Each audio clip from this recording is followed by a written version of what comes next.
belajar dan mengambil teladan dari para nabi, para rasul alaihimus salatu wassalam. Kali ini sebagai pengingat adalah Nabi Dawud dan Nabi Sulaiman alaihimus salam. Siapa yang tidak tahu keilmuan Nabi Dawud dan keilmuan Nabi Sulaiman? Wa 'allamnahu san'ata labusin lakum lituhsinakum min ba'sikum. Nabi Dawud alaihi salam itu punya ilmu yang tidak dimiliki oleh siapapun. Bahkan sampai sekarang ini enggak bisa disamain. Kemampuan untuk mengolah biji-biji besi untuk menjadi produk dan karya yang terbaik, bagus, indah, berkualitas. Biji-biji besi. Zaman dulu kan enggak ada industri. Zaman dulu belum dipelajari apa itu disebut dengan geologi, ilmu pertambangan dan yang semisal. Enggak ada listrik. Zaman Nabi Dawud alaihissalam. Tapi biji-biji besi itu diolah oleh Nabi Dawud alaihissalam menjadi sebuah karya yang luar biasa, halus, berkualitas, kuat, dan seterusnya. Itu kan ilmu.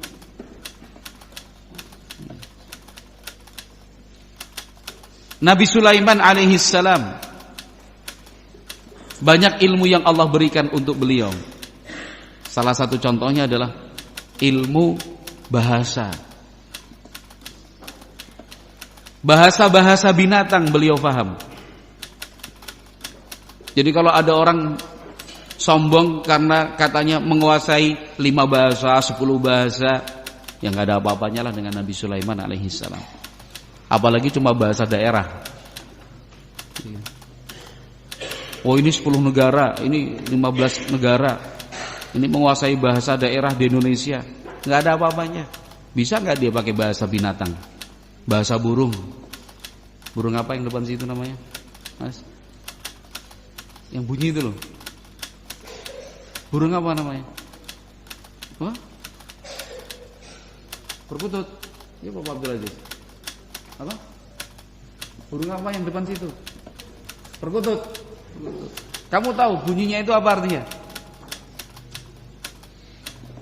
Apa Pak Abdul Aziz? Iya, manuk deruk itu ketika dia bunyi apa maksudnya? Ini bukan asal pertanyaan loh ya. Bukan asal pertanyaan, supaya kita paham. Sambil yang ngantuk-ngantuk tadi biar seger lagi.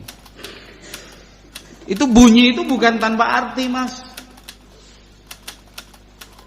Bunyi itu bukan kemudian kayak kalau kita manusia nggak ada tanpa makna. Bukan, itu ada artinya, itu ada bahasanya mereka itu. Paling tidak mereka bertasbih kepada Allah Subhanahu wa taala. Walakin la tafqahuna tasbihahum. Tapi kita aja nggak ngerti bentuk tasbihnya mereka seperti apa. Nah, itu bunyi itu. Nah, itu ada artinya. Kita nggak tahu. Nabi Sulaiman paham. Nabi Sulaiman mengerti apa maksud burung-burung itu. Ilmu yang hebat nggak ini? Hebat nggak, Mas? Oh, hebat, luar biasa. Naik, antum orang mana aslinya? Orang mana? Cilacap. Wong ngapak tapi bisa nganggo bahasa Sunda. Kowe biasa. Wong Cilacap lunga nang Medan. Ngomongnya pakai Batak lah ya kan? Gitu. Sampai orang Medan pun mengira kau orang Batak. Enggak menyangka kau orang ini Cilacap misalkan. Nanti usai berangkat ke Ambon sana, orang sing tahu kalau antum orang Cilacap. Orang antum ini, antum orang Seram kah? Gitu. Biasa kalau cuma seperti itu, cuma dihafal-hafal, didengar-dengar, ditiru-tiru logatnya, gampang itu. Mudah sekali. Tapi coba bahasa burung. Karena di dalam Al-Qur'an bahasa burung itu yang disebut lebih khusus. Kalau bahasa binatang jelas. Nabi Sulaiman Allah berikan ilmu tentang itu. Tapi bahasa burung ya, Allah sebutkan secara khusus. Itu Nabi Dawud, Nabi Sulaiman alaihi wassalam mengajarkan untuk kita agar selalu sadar ilmu-ilmu yang hebat tadi Allah yang memberinya. Jadi tidak sombong. Allah berfirman dalam surat An-Naml ayat 10 ayat 16 dan seterusnya itu tentang bentuk syukur dan tawadhu'nya Nabi. Padahal ilmu yang mereka miliki sangat luas dan sangat banyak, tidak membuatnya sombong. Allah berfirman, "Walaqad ataina Dawuda wa Sulaimana ilma." Sungguh kami sudah memberikan ilmu untuk Dawud dan Sulaiman. Siapa yang memberikan ilmu kepada Nabi Dawud? Siapa yang memberikan ilmu untuk Nabi Sulaiman?